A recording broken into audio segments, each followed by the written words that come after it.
Bonjour à tous, j'ai fait une vidéo tout à l'heure. Là je suis dans un train haute vitesse japonais.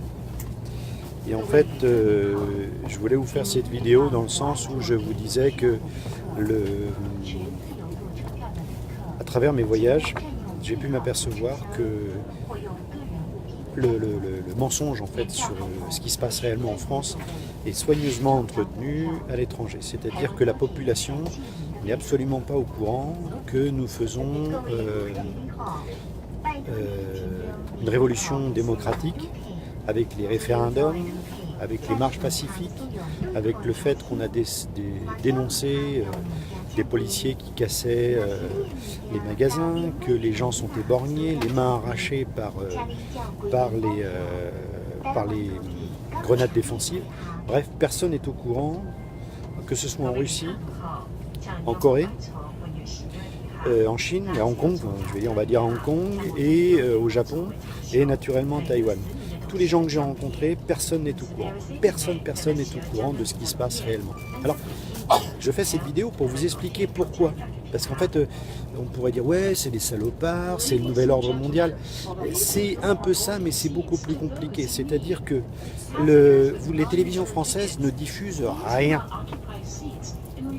Donc, si vous avez une télévision étrangère qui diffuse des images que la France veut faire taire, eh bien, dans ces cas-là, ça permet à la France de créer un conflit diplomatique, voire d'envahir le pays, voire de le boycotter, voire pas mal de choses. Et la France, ça reste quand même un pays puissant grâce à ses alliés. Donc ça veut dire quoi? Ça veut dire que si les journalistes français persévèrent à rien diffuser, eh bien aucun pays dans le monde n'osera aller diffuser des vidéos de YouTube, de Facebook, etc. La seule solution qu'on ait, c'est que nos blogueurs, nous, vous et moi qui sommes youtubeurs, on traduit nos vidéos dans la langue qu'on connaît. Alors par exemple, moi c'est le chinois, j'ai une vidéo qui est en cours qui va être diffusée la semaine prochaine par un blogueur taïwanais qui a des millions de vues en France, même des blogueurs en France seraient jaloux de ce nombre de vues. Donc ça va être diffusé en chinois, ok, mais je l'ai fait à mon niveau. Il y a Vincent Lapierre, vous connaissez Vincent Lapierre, beaucoup d'entre vous, il est bilingue, hein, il est binational et bilingue, donc il parle couramment l'espagnol. Jamais il a fait une seule vidéo où il y a des sous-titres espagnols. Pourquoi? Parce que sinon il perd son petit business. Comme la plupart des blogueurs et des youtubeurs en fait, personne ne traduit dans les autres langues, parce que sinon il perd son petit business. Sinon, la France le considère comme fichier S, il peut le bloquer, etc. YouTube peut le bloquer et il ne gagnerait plus de sous. Vous voyez ce que je veux dire?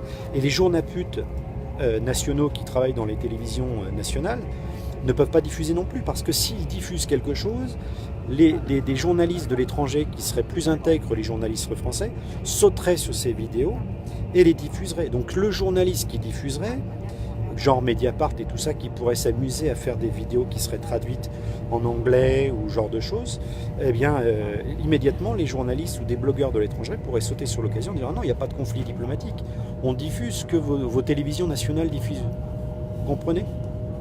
C'est pour ça que les journalistes en France, les blogueurs en France, sont toutes des putes. Parce qu'ils font tourner en rond le problème français. Donc vous avez le Québec qui peut être au courant, la Belgique, voilà, et à la rigueur des îles francophones, et puis c'est tout, quoi. Ouais. Mais tous les autres pays, aucun des habitants dans le monde ne vous tiendra. C'est-à-dire que si Macron décide de sortir les armes un jour ou l'autre, tous les pays du monde entier diront bah ouais, c'est normal. Il faut comparer avec le Troisième Reich allemand.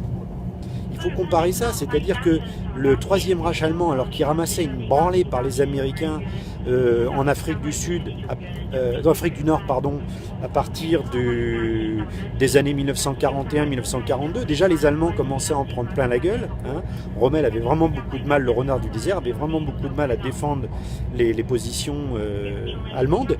Eh bien, les télévisions françaises ne diffusaient que les images qui n'étaient pas compromettantes pour le Troisième Reich nazi. La grosse différence à l'époque, c'est que l'Amérique, les USA et l'Angleterre étaient en conflit avec la France. Donc les journalistes américains et anglais diffusaient des vraies images, des vrais textes de résistants, et diffusaient des vraies informations, puisqu'ils étaient déjà en conflit. Or, à l'heure actuelle, qui va oser être en conflit avec la France? Le Venezuela, ça m'étonnerait. Hein, il n'osera pas. En tout cas, un conflit ouvert, sûrement pas.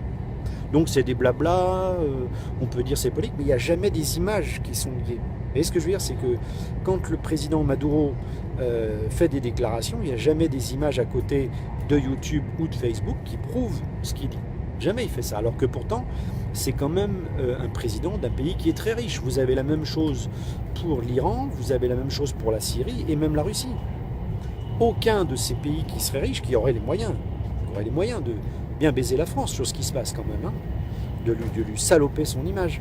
Il faut savoir que les guides touristiques, que ce soit partout en Asie, ne disent dans le circuit touristique de ne pas passer par les Champs-Élysées, etc. parce que c'est dangereux, les gilets jaunes pourraient leur sauter à la gorge. Alors ce que j'explique, je dis à tout le monde, c'est qu'en réalité le problème vient surtout des balles perdues, des LBD, des grenades explosives qui pourraient tomber dans les pattes des touristes. C'est surtout ça. C'est ce que je leur dis. Je leur dis, vous savez, on vous dit que le danger viendrait des gilets jaunes, alors qu'en réalité le danger viendrait